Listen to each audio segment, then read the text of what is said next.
The dream starts with me on a large grass field. I see people building an underground bunker. The bunker sticks out above the ground slightly, and is shaped like a long mound that is pyramid-shaped. People are going in and out. I don't see the inside, but I know it's very big. They are building it as a holdout against attacks. It has a huge arsenal of weaponry from tanks to guns and more. I don't see any of it, but I know it's all there. There's a sense of safety and security because of their huge arsenal. While they are busy working diligently, they come under attack from an unseen force. This force was like a swoosh that swooped into the bunker, swiftly and fast. It looked like a black and clear wind. I didn't sense that it was a deadly plague or anything. In fact, it seemed harmless. It strangely felt like it was the collective minds of people. But what I saw was a fast-moving swoosh or wind. As I stood and watched, I was very confident that the people would be able to defend themselves.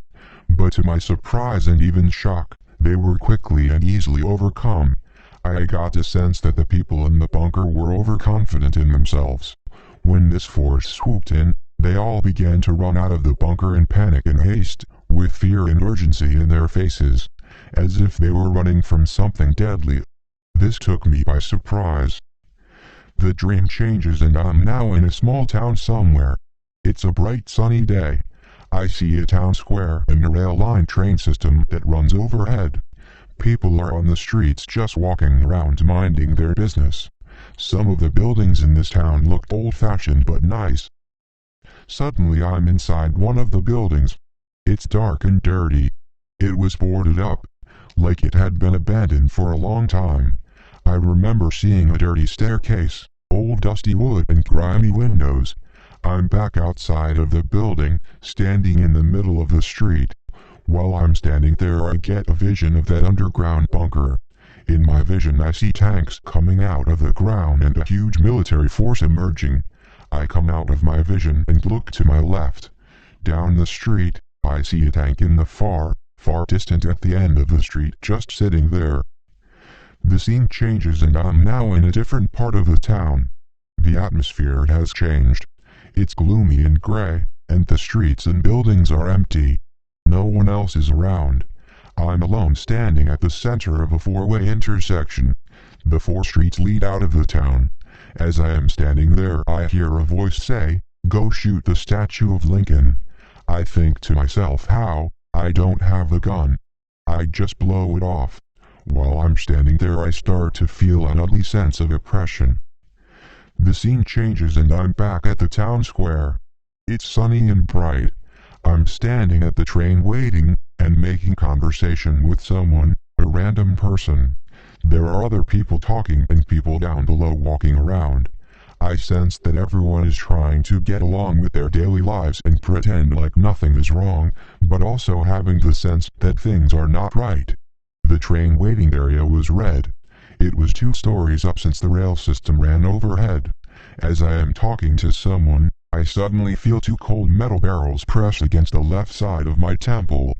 I turn to my left to see who's pressing something against my head. I see a man holding a gun. The gun was a flintlock-style gun with a vertical double barrel. Although it felt like cold metal against my temple, it looked like it was made of plastic. It had a black tip and a white body. When I turned to him, he pulled the gun away. The way he pulls the gun away seemed weird. He stretches his right arm out wide to the right, twists it, and hides it behind his back, like there is something wrong with his arm. He says to me, "I said shoot the statue of Lincoln." He hands me a plastic gun that has a red tip and a white body. It feels like it's falling apart in my hand and I try to keep it together. I wonder if it will even work. It's shaped kind of square. The man is white. He's wearing a black suit with a vest. His face was pale white. It looked like baby skin.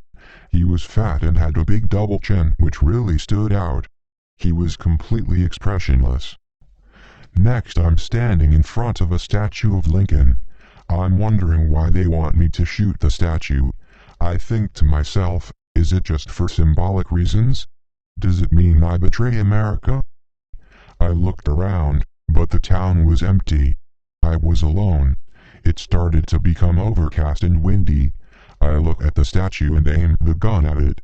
I hesitate to shoot, and say to myself, no, I'm not going to shoot. I stand there for a few seconds and begin to fear that someone will shoot me in the head if I don't do this. I'm afraid someone has a gun aimed at me. I was never threatened by anyone, but for some reason I convinced myself someone might kill me if I didn't do this. Out of fear, I reasoned to myself saying, it's just a statue. It doesn't mean anything. With hesitation, I shoot at the statue once, but the gun doesn't fire. It seemed to be broken, and the trigger didn't work right. The gun was more like a cheap plastic gun. I shoot it again, twice. It fires. The bullets are just white plastic pellets. They hit the statue and bounce right off. However, I still hear the sound of iron being struck as if metal bullets hit it. After I shoot, I turn and see someone to my left, who was watching me. It was the same man that gave me the gun. When he looked at me, he turned away and began to execute some plan. I sensed that by shooting the statue, I enabled him to do something maniacal. It was like he needed me to shoot the statue so that he could do what he wanted to do. I feel that had I not shot it, everything would be okay. Next, I'm back at the other part of the town, standing at that intersection again. I feel this heavy sense of oppressiveness and think to myself, I want to leave this town now. I look down all the streets and there is a tank at each end of the street. I realize there is no way to leave now. I feel trapped. At one point I saw a train passing overhead full of people. They had a frozen expression on their faces, neither happy or sad, but I heard people yelling. I felt like they didn't choose to be on that train. I feel like people are being rounded up, so I run into an abandoned building to hide. I faintly remember the buildings being gray and beat up. It looked like a war zone. The building I was in was old and boarded up. The inside was dirty. I lay down on the floor and look outside of the building between two boards. I see tank wheels rolling down the street. I hear their wheels squeaking and the metal chains crushing rock and dirt as it rolled through the street. The end. I had this dream in 2016, which was more of a nightmare. The feelings of oppression were so real and nauseating. I woke terrified and almost in tears. I live in California. Recently, with the news of the government and state mandating people be quarantined at home because of a mostly non-lethal virus, coupled with our recently gloomy and gray weather, this dream came back to mind. I uploaded this dream in 2016, but I left some details out because I didn't totally understand them at the time and they seemed odd. This video is more complete.